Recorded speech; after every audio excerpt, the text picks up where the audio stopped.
Hello mga idol, please like, share and subscribe for more novel stories to uploads.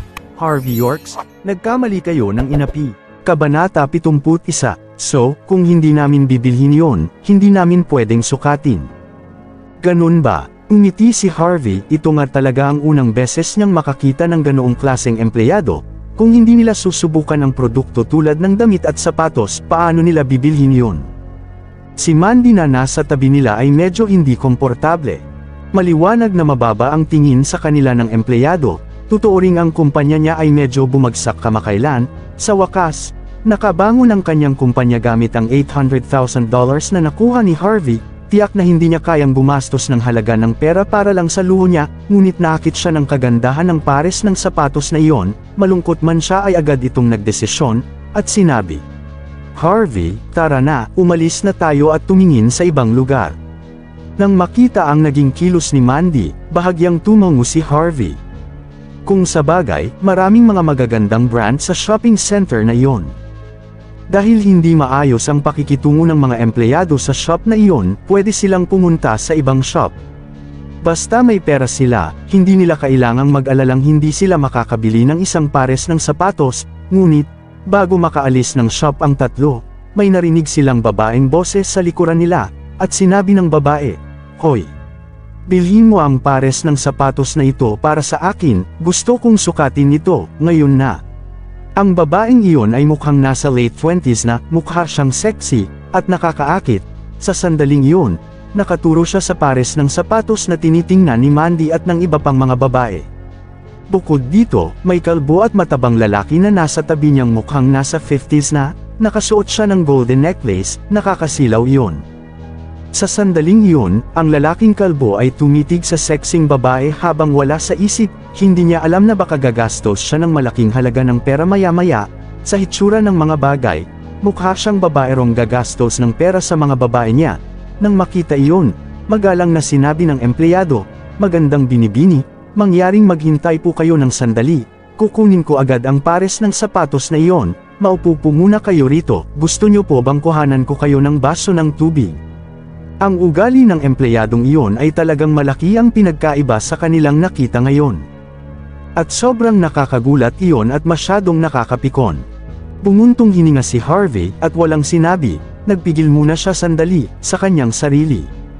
Sanay na siya sa mga ganoong uri ng mga bagay sa nakalipas na 3 taon.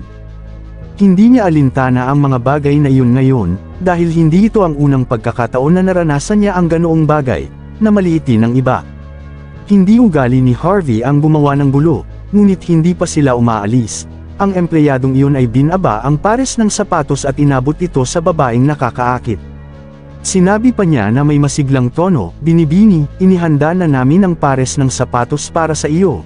Hindi tulad ng iba dyan, wala silang pera, pero gusto nilang kumilos na parang mayaman sila. Nais lamang nilang subukan ang mga ito at kumuha ng ilang litrato, pagkatapos, pwede silang mag-online sa Amazon at bumili ng peking brand para pwede silang umastang parang mayaman, hindi ba ganon? Mahirap sila, ngunit nais nilang umastang mayabang at arroganty dito. Bakit ang kapal ng mukha ng mga taong tulad nila na pumunta dito, at sasabihing gusto nilang subukan ang pares ng sapatos na yan? Talagang nakakatawa iyon. Walang intensyon ng empleyadong itago ang opinyon niya nang nilakasan pa niya ang kanyang boses. Sa sandaling iyon, medyo maraming customer ang tumingin sa kanila, at nagsimulang magbulungan sa isa't isa tungkol kina Harvey. Sa una, walang pakialam si Harvey sa kanila, ngunit nang makita ang ekspresyon sa mukha ni Mandy, ay hindi na siya makapagtimpi pa. Tumalikod siya, at malamig na sinabi sa sales lady, "Empleyado ka lang dito, bakit? Tutulong ka lang magbenta ng mga damit at sapatos dito, bakit ka kumikilos na para bang mas superior ka sa iba? Sa palagay mo ba, pag-aari mo ang shop na ito? Ano ba ang ipinagpapanggap mo? Nagpapanggap ba ko?" Hindi niya naisip na pagsasalitaan siya ni Harvey, na puno siya ng paghamak. "Kadiri ka, kung hindi mo kayang bumili ng mga produkto dito, huwag kang pumunta sa isang luxurious shopping center. Nagsusuot ka ng mumurahing damit, at gumagamit ng lumang phone, ang kapal ng mukha mong gumawa ng palabas dito. Gusto mong sukatin ang mga damit at sapatos pero hindi mo naman bibilhin. Aalis ka lang ng ganyan, sinasayang mo lang ang oras namin, ayoko sa mga pulubing tulad mo. Ang hirap mo, pero nagawa mo pang manggulo at umastang mayabang dito. Tama iyon, totoo ang sinabi ng babaeng ito. Sa sandaling, tumingin ang nakakaakit na babae kay Mandy. Nang makita kung gaano kaakit-akit at kaganda si Mandy, napuno siya ng inggit, di nagtagal ay mapangkot siya niyang sinabi, hindi madali ang trabaho ng mga empleyado dito, nagtatrabaho sila dito dahil gusto nilang pagsilbihan ang mga prestihiyosong tao, pero kayo. Pumunta kayo rito pero walang bibilhin kahit ano, bakit nyo nagagawang sayangin ang mga oras nila? Sa tingin ko, dapat ay umalis na lang kayo at tumingin sa mga estante sa kalsada, doon kayo nababagay? Harvey, tara na nga. Sa sandaling iyon, dumami ang mga taong nasa paligid nila. Nang makita iyon, walang magawa si Mandy, kundi sabihin iyon sa mahinang boses. Sa katunayan, alam niyang bago lang si Harvey sa kanyang trabaho. Paano siya magkakaroon ng napakaraming pera? Gusto niya lang magbiro sa kanya. Hindi niya sukat akalaing ganitong gulo ang mangyayari. Saglit na katahimikan nang sa wakas, nagsalita si Harvey ulit. Umiti muna si Harvey at sinabi, ayos lang mga beautiful, gusto ko lang naman, bumili ng mga gamit na mamahalin para sa asawa ko. Pwede ba yon, Miss Beautiful Sales Lady? At siya nga pala, kung bibili ako o hindi wala ka naroon. Ngayon, pwede ko bang ipasukat sa asawa ko ang pares ng sapatos na yan? Huwag kang mag-alala, may pera ako. Natigilan sandali ang sales lady at ang katabi nitong babaeng nasa tabi ng matabang kalbong lalaki. Nagulat sila sa naging aksyon ni Harvey, ilang minuto lang ay inilabas ni Harvey ang kanyang debit card at binato sa kanila. At naiinis niyang sinabi pagkatapos, hindi lang ang pares ng sapatos na yan, gusto kong bilhin lahat ng style ng pares ng sapatos na meron ang shop na ito. Natawa ang empleyadong iyon at sinabi, sa totoo lang, medyo mayabang at arrogant ka, di ba? Hindi ganun karami ang mga style ng sapatos na meron sa shop na ito, meron lang kaming 40 styles, kasama ang pares na yan, kung gusto mo ng isang pares sa bawat style na meron kami, nasa $150,000 lang naman iyon. Magiging mabait ako sa iyo, round up ko ang buong halaga para sa iyo, pero paprangkahin kita. Pero kung wala kang kahit anong pera sa bank account mo, tatawagan ko ang mga security guard para kaladkarin ka palabas ng shopping center na ito. Mayabang magsalita ang empleyado, at maluho din ito sa kagaspangan ng ugali, ngunit hindi siya mapagmasid at sensitibo, paanong hindi niya nakilala ang isang high-end na bagay tulad ng Amex Black Card.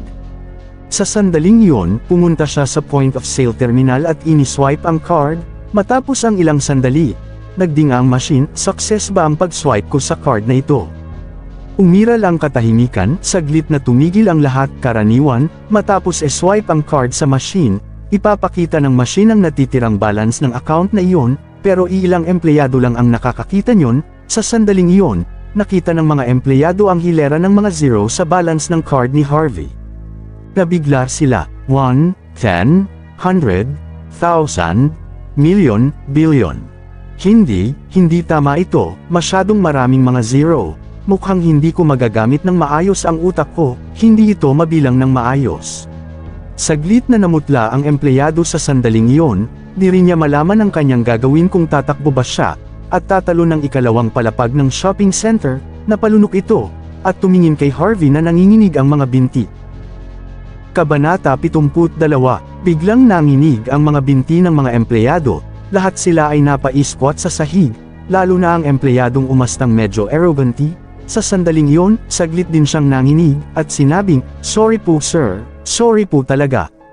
Sa sandaling iyon, kahit ang may-ari ng shop ay mabilis na lumabas, at binati niya pa ng magalang si Harvey, tumango at yumuko sa kanya, isa siyang mahalaga at makapangyarihang panauhin. Bukod pa rito, kung bibili pa siya ng mga gamit doon, ay isa itong senyales na magiging maganda ang reputasyon ng kanilang negosyo, at kahit wala siyang bibilhin doon, ay hindi na maglalakas loob ang mga empleyadong magsalita ng kalokohan patungkol sa kanya. Hindi mo kailangang humingi ng tawad, ibigay mo lahat ng komisyon sa magandang babaeng ito. Sinabi ni Harvey iyon at tinuro ang isa pang empleyadong medyo magalang sa kanya ngayon lang. Opo, sige, walang tigil sa pagtango ang empleyadong iyon. Ang empleyado namang namutya kay Harvey, ay namutla ang kanyang mukha. $150,000 ang halaga ng mga nabili, at ilang libong dolyar ang magiging komisyon niya sana. Ngayon, nawala ang sanay komisyon niya. Bukod pa dito, na-offend pa niya ang isang promising at importanteng panauhing, maari pang mamili sa kanila sa hinaharap. Sa sandaling iyon, halos lumuhad siya sa harapan ni Harvey. Ang mapang-akit na babae ay nasiyahan sa eksenang kanyang nakikita. Bigla siyang lumapit at sumigaw, "Anong meron sa shop niyo? Ako ang unang nakakita ng pares ng sapatos na iyon, bakit niyo ibinenta sa kanya iyon?" Sa una, naiinggit siya sa kagandahan ni Mandy. Ngayong nakita niya ang pulubing nasa tabi niya, na may kakayahang bumili ng sapatos na nagkakahalagang $150,000, napuno siya ng matinding galit. Tiningnan ni Harvey ang babae, wala siyang pakialam sa kanya, at sinabi niya sa may-ari ng shop, "Ipadala niyo lamang ang mga pinamili ko sa Zimmer Advertising." "Sige po sir," magalang na sinabi ng may-ari ng shop. "Bastardo, kinakausap kita, hindi mo ba ako naririnig? Ako ang unang nakakita ng pares ng sapatos na yan. Anong karapatan mong bilhin yan?" Hindi matanggap ng babae ang mga pangyayari kaya tinitigan niya na lang ng masama si Harvey. Galit na galit siya ngayon. "Kaya kung gawin ito dahil mayaman ako," iwinagayway ni Harvey ang hawak niyang credit card ng may seryosong hitsura. "Ikaw," sinugod ng nakakaakit na babae si Harvey. Pagkatapos isang sampal ang narinig, pero sa sampal na iyon, hindi nasaktan si Harvey. Pagkatapos tinakpan ng nakakaakit na babae ang kanyang kanang pisngi sabay na umatras. Nagsimulang magpawis ng malamig ang kalbo at matabang lalaking kasama niya. Mabuti na lang, nakareact siya agad at sinampal ang hangal na babaeng iyon. Kung hindi, masisira sila sa araw na iyon. Hindi nakikilala ng babae ang Amex Black Card, pero alam ng lalaking kasama niya kung ano iyon. Alam na alam niya kung ano ang ibig sabihin ng Amex Black Card na hawak-hawak ni Harvey. Si Harvey ay isang maimpluwensya at prestihiyosong tao. Kung ma-offend niya si Harvey, maaari siyang malugi anumang oras o baka minuto lang ay tapos na siya. "Ikaw, ang tapang mong sampolin ako dahil sa kanya." Hindi makapaniwala ang nakakaakit na babae. "What a bitch, leche ka, bakit ganyan ang ikinikilos mo dito? Sa palagay mo ba, napaka-superior mo dahil lang ginugusto kita?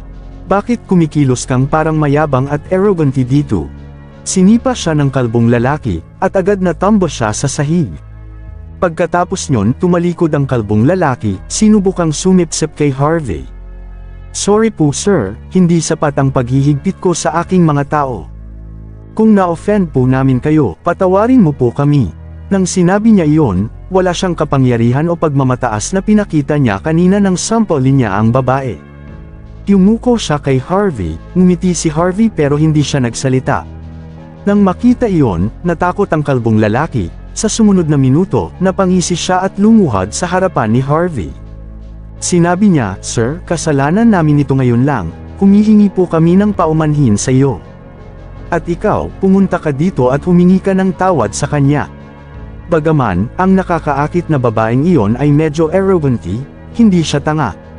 Sa sandaling iyon, napagtanto niyang na-offend niya ang isang klase ng taong hindi dapat nila na-offend sa simula. Mukha siyang naghihinagpis sa sakit, pero lumapit pa rin siya roon. Lumuhad siya at sinabi, "Humingi po ako ng paumanhin. Nagkamali po talaga ako. Sir, kung okay na po, pwede na ba kaming umalis ngayon?" Nang makita si Harvey na walang intensyong magsalita, magalang na nakiusap ang kalbong lalaki. Bahagyang tumango si Harvey, kung kaya, hinila ng kalbong lalaki ang nakakaakit na babae at mabilis na umalis. Ang mga empleyado at ibang guest sa shop ay napatigil nang makita ang eksenang iyon. Anong nangyari? Sino ba talaga ang lalaking iyon? Bagaman nakasuot siya ng mumurahing damit at gumagamit ng lumang phone, nagawa niyang takutin ang isang middle-aged na lalaki ng ganoon lang. Isa siyang pambihira, isa pa, sigurado akong hindi lang siya ordinaryong tao. Habang nakatayo sa tabi nila, hindi makapaniwala si Cecilia. Si Harvey ay isa lamang hamak na live-in son-in-law. Isa siyang katatawanan sa buong Niamhi, paanong meron siyang ganoon kalaking halaga ng pera? Isa pa, ano ba talaga ang nangyari at natakot sa kanya ang isang middle-aged na lalaking iyon? Kahit na nangyari ang insidenteng iyon sa harapan niya, pakiramdam niya ay hindi totoo ang mga pangyayaring iyon. Sir, gusto ko pong humingi ng tawad sa naging ugali ko, kasalanan ko ito. Nangangako po akong hindi na mauulit ang ganitong pangyayari sa shop na ito. Nakabango na ang empleyadong nangutya kay Harvey ngayon lang, lumapit siya sa kanya. Yumuko, at sinabi iyon sa kanya. Malamig siyang tiningnan ni Harvey ngunit hindi nagsalita. Kung hindi hinusgahan ng empleyadong iyon si Mandy, wala sana siyang pakialam sa ginawa niya. Kabanata 73. Matapos nilang ibigay ang address ng advertising company, ang shoe size ni Mandy, at umalis na sina Harvey sa shop. Ang mga empleyado ay hindi naglakas ng loob na itaas ang kanilang mga ulo. At ang ibang mga customer doon ay namangha, hindi nila alam kung anong klaseng tao si Harvey. Paano niya napapanatili ang pagiging low profile? Pero siya ay medyo nakakatakot din. Nang nasa labas na sila, marahang sinabi ni Mandy, "Harvey, ano ba talaga ang nangyari? Bakit meron kang ganong halaga ng pera? Isa pa, anong meron sa taong iyon? Bakit siya labis na natakot nang makita ang hawak mong credit card?" Tiningnan din ni Cecilia si Harvey, tumingin siya mula ulo hanggang paa, kung hindi niya malalaman kung ano ang nangyari, baka hindi siya makatulog ng mahimbing. Nagkibit balikat si Harvey at sinabi, "Hindi sa akin ang credit card, sa kaklase ko ito, ginamit ko iyon, at magiging advance payment ng sahod ko, hindi mo kailangang mag-alala mahal ko, medyo mataas ang sweldo ko." Kung bakit natakot sila nang makita ang credit card, baka hindi ordinaryong tao ang kaklase ko. Kaya pala, at tumango si Mandy, nagawa ng kaklase ni Harvey na pahiramin siya ng $800,000 ng ganun lang, talagang hindi ordinaryong tao ang kaklase ni Harvey. Habang nakatayo sa tabi nila, napabuntong hininga si Cecilia nang marinig yun, akala niya ay nakaangat na si Harvey at umasenso na sa wakas, pero di nagtagal, may isa pang pumasok sa kanyang isip. Sinabi niya, "Harvey, ano ang pinagkakakitaan ng iyong kaklase? Investment, bakit? May problema ba doon?" Nagtataka si Harvey, anong gustong gawin ng babaeng ito ngayon dahil lagi siyang kumikilos ng walang pakundangan. Kung hindi ako nagkakamali, mukhang mayaman ang kaklase mo. At nag-e-enjoy din ng privileged status, iniisip ko kung single siya. Kung oo, pwede mo ba akong ipakilala sa kanya? Hindi nahihiya si Cecilia, at sinabi ang nasa isip niya, kung sabagay, layo niyang makasal sa isang mayamang pamilya. Iniisip niya kanina ang CEO ng York Enterprise. Ngayon nang malaman niyang medyo mayaman ang kaklase ni Harvey, naakit siya agad doon. Walang magawa si Harvey, hinawakan niya ang kanyang sentido at sinabi, "Kung hindi ako nagkakamali, sinabi mo kanina na gusto mong pumunta sa York Enterprise at tulungan ang CEO na linisan ang kanyang desk, bakit biglang nagbago ang desisyon mo?" Mayabang na sinabi ni Cecilia, "Anong alam mo dito at isa ka lang namang mahirap na taong walang alam sa ganitong bagay. Ang tawag dito ay investing sa iba't ibang lugar at tao, hindi dapat natin inilalagay lahat ng itlog natin sa isang basket lang. Kung may pagtingin ako sa isang gwapong lalaki lang, magiging backup partner lang ako ng lalaking iyon. Kung may pagtingin ako sa 10 gwapong lalaki, ako ang magkakaroon ng maraming backup partner." Tumingin si Harvey sa langit dahil di na niya alam kung anong sasabihin niya. Talagang ang may talento si Cecilia sa business field. Kung hindi niya naisip na lalabas ang totoo niyang pagkatao, maaaring kinuha na niya siya para magtrabaho sa kanyang kumpanya. Oo nga pala, may bagong bukas na Northland Restaurant sa tuktok ng shopping center na ito. Balita ko ay nagseserve sila ng pagkaing pwedeng ihain sa mga maharlika. Ang mga chef doon ay inapo ng dating mga royal chef. Bakit hindi tayo pumunta doon at tingnan yun? Talagang mahusay na babae si Cecilia. Nasabi niya iyon sa oras na maligalig ang isipan ko, napailing si Harvey sa babaeng ito. Hindi lamang kilala ang Northland Restaurant sa mga internet celebrities, pero kilalang kilala ito. Kamakailan, maraming tao sa Niyamhi ang proud sa sarili nila kung magagawa nilang makakain sa Northland. Kailangan nilang gumawa ng reservation ng at least half a month in advance.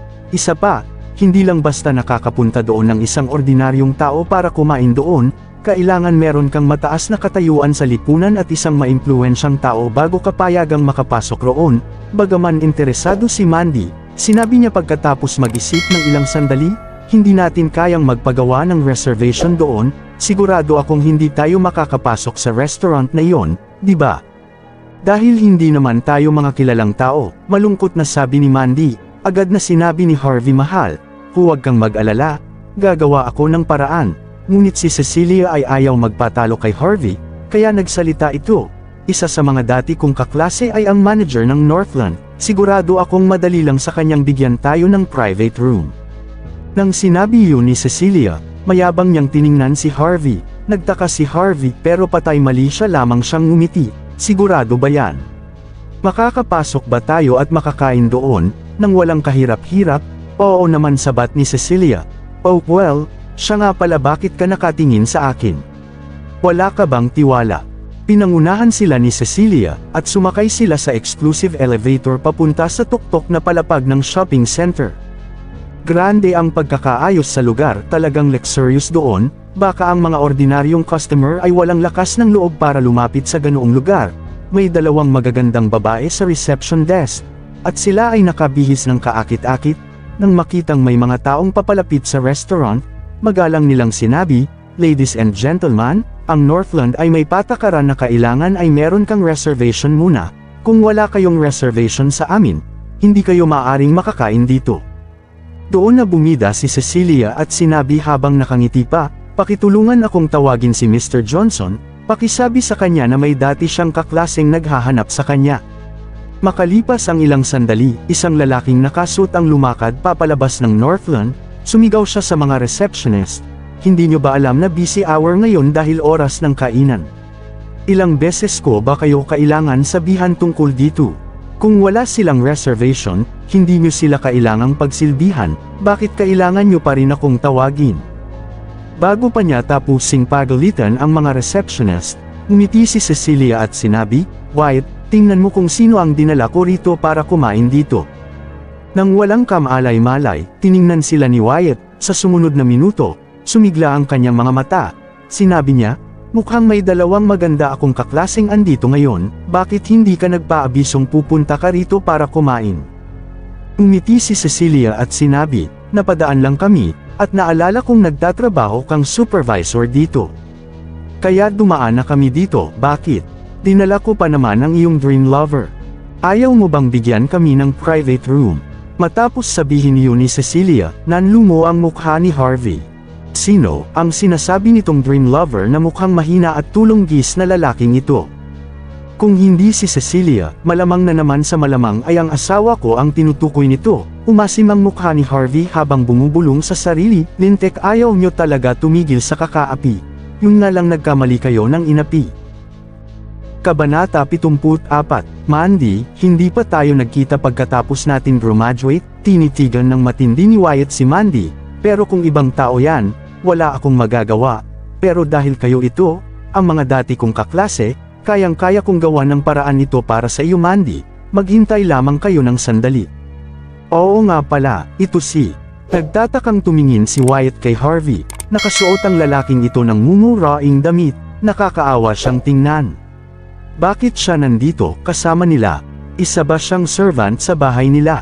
Mahinang tumawa si Cecilia, at sinabi ng may mahinang boses, "Mukhang matagal na nasa abroad si Mr. Johnson. Wala ka ng balita sa aming mga dati mong kaklase, siya ang live-in husband ni Mandy, 3 taon na siyang kasal kay Mandy, pero hindi niya mahawakan si Mandy kahit ang kanyang mga daliri." "Ganun ba? Ikaw pala ang live-in son-in-law ng mga Zimmer, ikaw ang tanyag na walang kwentang tao. Narinig ko na ang tungkol sa iyo." Tumawa si Wyatt, "Pero hindi welcome dito ang mga taong tulad mo. Lumayas ka, hindi ka nararapat sa lugar na ito." Tumingin si Harvey kay Wyatt at malamig na sinabi, "Manager ka lang sa isang restaurant, pero kung hindi, waiter ka lang. Kung hindi mo kami kayang kuhanan ng private room, prangkahin mo na kami. Bakit ka pa naghahanap ng excuses?"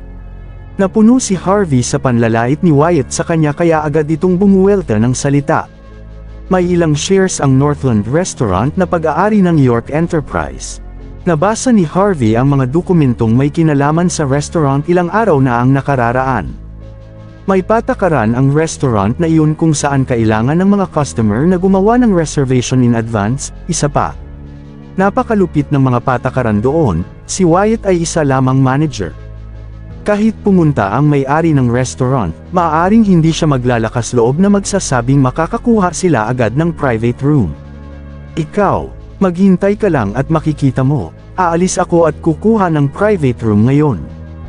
Nang marinig ang live-in son-in-law na kumilos na matapang at kinutsa siya, galit na galit siya, kukuha siya ng private room sa araw na iyon anumang mangyari. Matapos pumasok ni Wyatt sa restaurant, tinitigan ni Cecilia si Harvey at sinabi, "Harvey, alam mo ba kung gaano kahirap mag-book ng private room dito? Kung magpapa-reserve ka ng kalahating buwan in advance, baka hindi ka pa makakuha ng private room. Mabait ako at dinala kita sa lugar na ito." Ang kapal ng mukha mong, e-offend si Wyatt. "Kung hindi tayo makakakuha ng private room mamaya, ikaw ang sisisihin ko. E di hindi tayo kakain dito, ano naman? Mamamatay ba tayo kung hindi tayo makakakain dito?" Tumingin si Harvey kay Mandy at sinabi, "Mahal, gusto mo bang kumain dito?" Hindi kaya, na-guilty si Mandy, medyo interesado siya sa restaurant na popular sa mga internet celebrities, pero ang daming nangyari sa mga Zimmer kamakailan at wala na siyang oras para gumawa ng reservation sa restaurant. Ngayong narinig niyang kaya silang kuhanan ni Wyatt ng private room, medyo nasabik siya. Nang makita ang ekspresyon sa mukha ni Mandy, alam nito ni Harvey. Siguradong hindi magagawa ni Wyatt iyon dahil wala siyang kakayahan.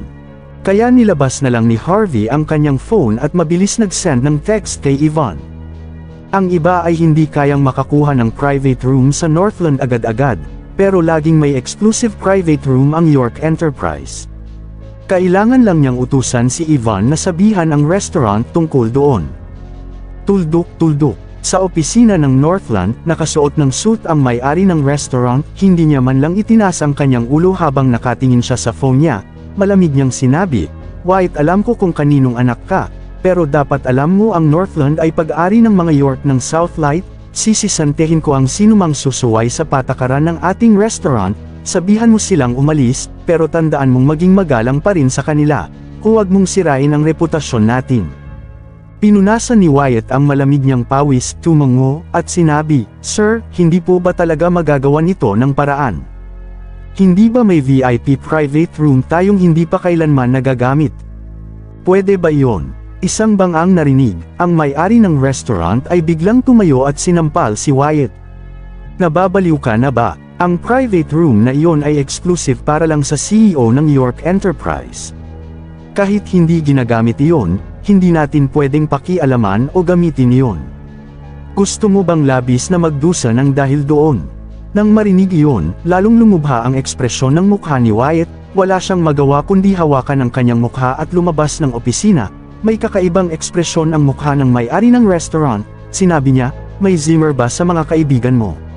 Siya ba ang young lady mula sa mga Zimmer?" "Opo. Papasukin mo sila, ipapagamit natin sa kanila ang private room na pag-aari ng York Enterprise."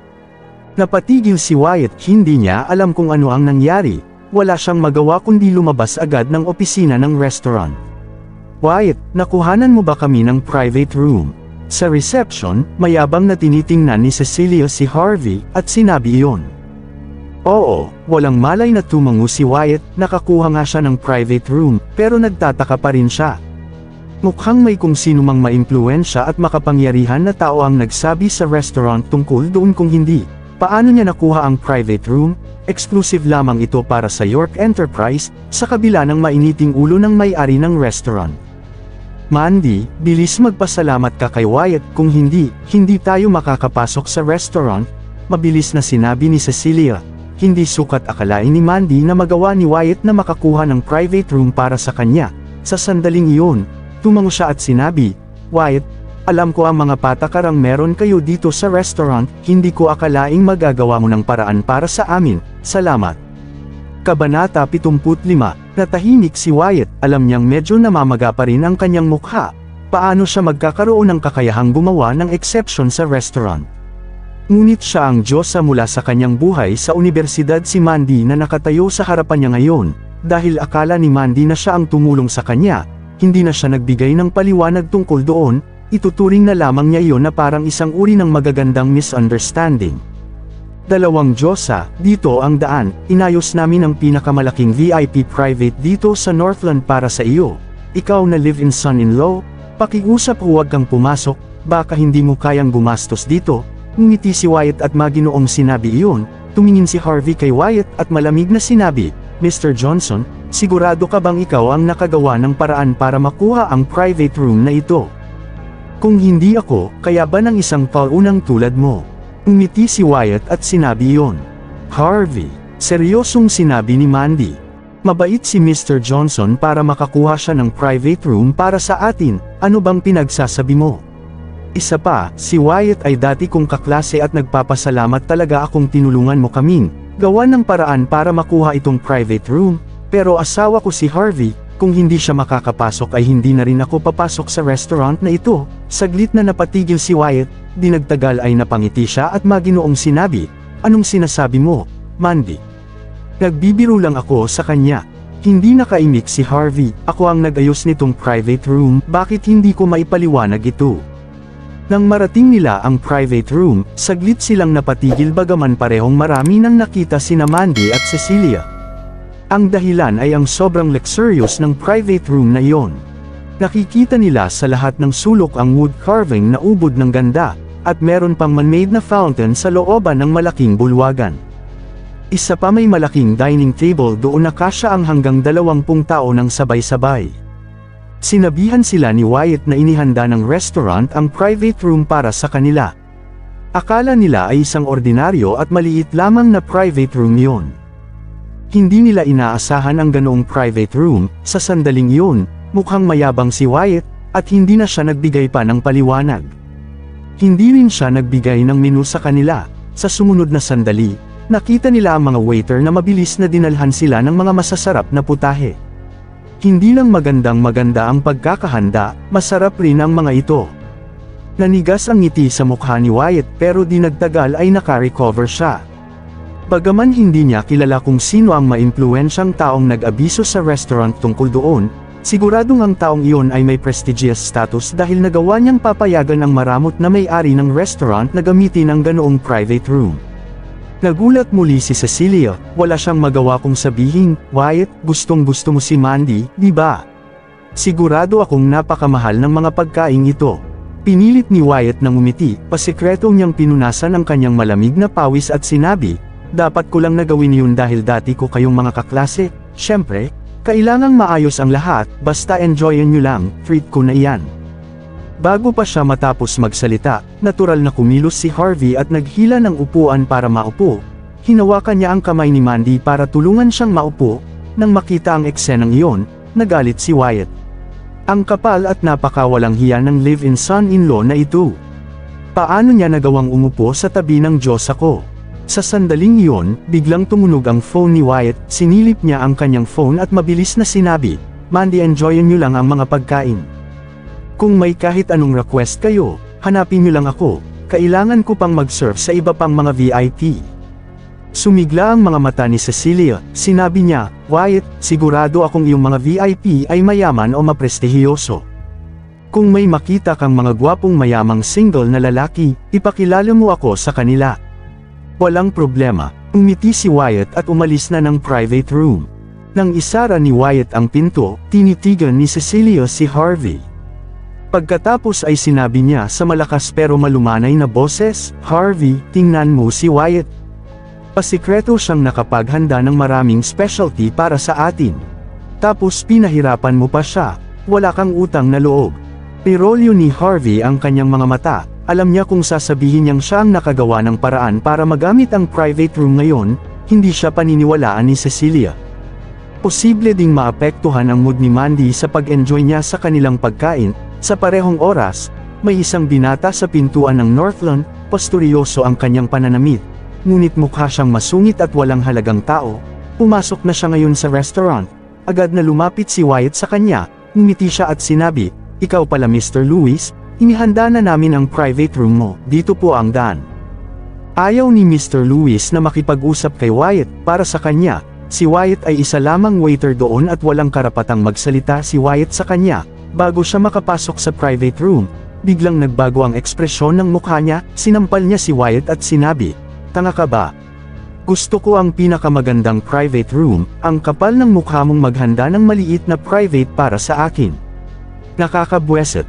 Maghintay po kayo ng ilang sandali, bitawan niyo po ako at aayusin ko yun para sa iyo, at tingnan ko kung makakagawa ako ng paraan. Bagaman galit si Wyatt, kaya lamang niyang kumilos ng mapagpakumbaba at magsalita sa mahinang boses, wala siyang magawa, Hindi ordinaryong tao si Mr. Lewis, hindi niya kayang ma-offend siya. Malamig na sinabi ni Mr. Lewis, paano mo ito aayusin? Hindi ba may VIP private room kayo? Iyon ang gusto ko, tayo na. Mr. Lewis, may mga tao sa loob ng private room, maghintay po kayo ng ilang sandali. Please subscribe and hit the notification bell for more novel stories. JC Entertainment.